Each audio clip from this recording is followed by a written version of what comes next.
How you doing, YouTube? This is Brain Smasher back at you again with another music review. This time, the album we're going to be looking at today is The Courage of Others by a band called Midlake.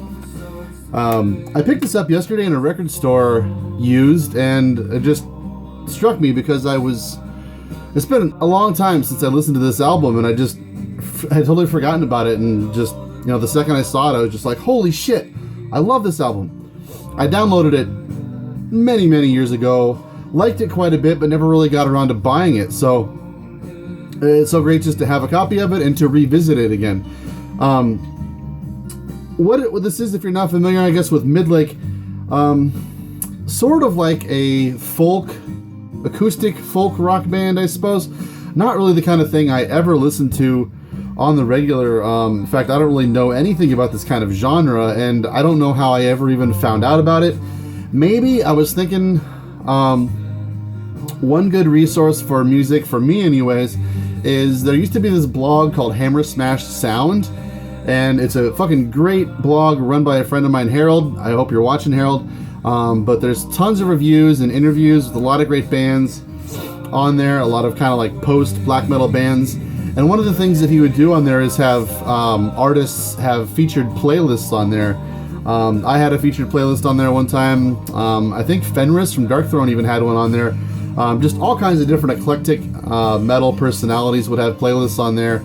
And quite often it was a chance for metal artists to talk about music that wasn't metal that they were into. And so I want to say I found this band from there.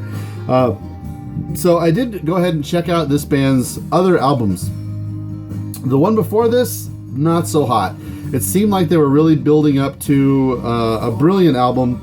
And then the album that came out after this, which is called Antiphon, is even worse, actually. So really all you need to worry about in Midlake's discography, as far as I'm concerned, is The Courage of Others. This album is just so monumental. By the way, we're listening to it in the background, and I'll put a link in the description below so you can listen to it if you want to. But I guess the best way I would think of to describe it for someone uninitiated in this kind of thing, as I also am, would be like, I guess if you took like Jethro Tull and mixed it with maybe Pentangle.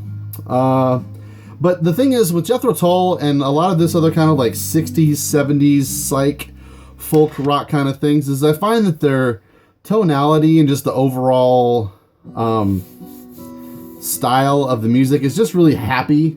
Even though people act like it's psychedelic and maybe a little bit dark, I've never heard any psychedelic rock, I guess, that I felt kind of had like a more morose tone to it or anything. And that's really where this Courage of Others by Midlake shines for me. It's just got intricate instrumentation that all builds towards this morose and kind of somber, dark songwriting style. The melodies are wonderful. The vocals are really memorable, and you can kind of sing along to this sort of album if that's your kind of thing. But it really hits the spot on like a fall, autumn day or like a rainy sort of day. As something as an alternative to the usual metal.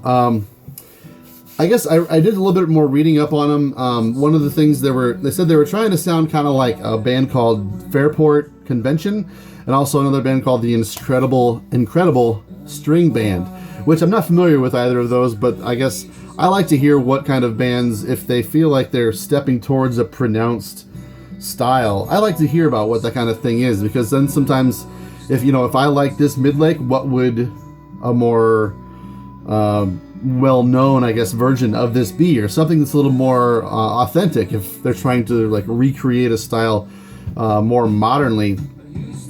But yeah, like, I can't recommend this enough. Midlake, The Courage of Others.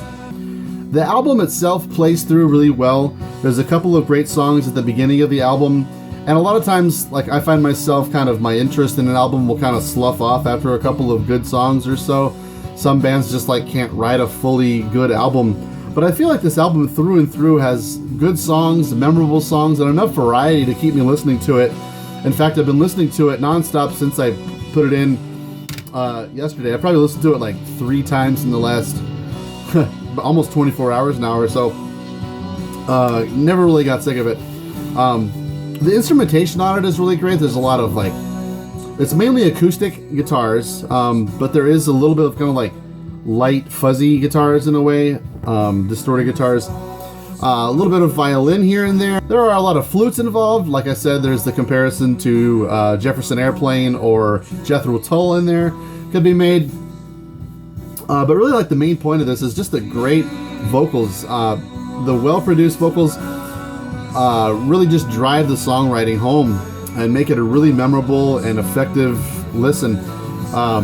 There's a certain kind of sort of like, I guess, harmonized vocal style going on throughout all of the songs that really make it just an attractive sound of the guy's voice. So yeah, that's another album I've been listening to, Courage of Others by Midlake. Throw that in sometime. Hope you'll dig it in some way. Maybe add that to the collection down the road. Anyways, thanks for joining me. Hope you like the reviews, and if you haven't subscribed, why not go ahead and do so.